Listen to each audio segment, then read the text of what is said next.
ప్రకృతి వ్యవసాయం చేస్తున్న రైతు రోషయ్య సీఎం చంద్రబాబు నుంచి ప్రశంసా పత్రం అందుకోవడం అభినందనీయమని మంత్రి నాదెండ్ల మనోహర్ అన్నారు.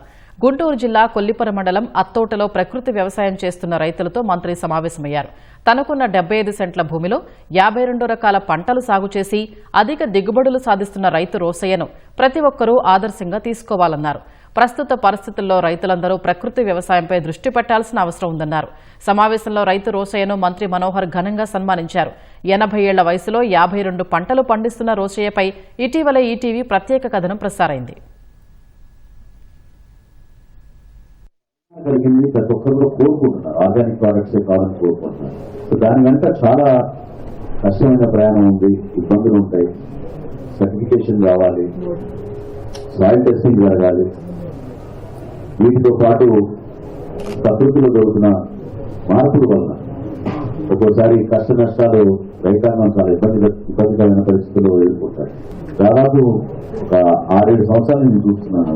మా చోట నుంచి నాకు అందించే బియ్యం ఎప్పుడైతే అది వండుతామో సువాసన కానివ్వండి, లేకపోతే ఆ తృప్తి కానివ్వండి, సాధారణంగా మనం తినే ఈ బాస్మతి రైస్ వీటి కన్నా చాలా గొప్పగా ఉంటుంది, చాలా అద్భుతంగా ఉంటుంది. కానీ అందరికి తెలియదు దాని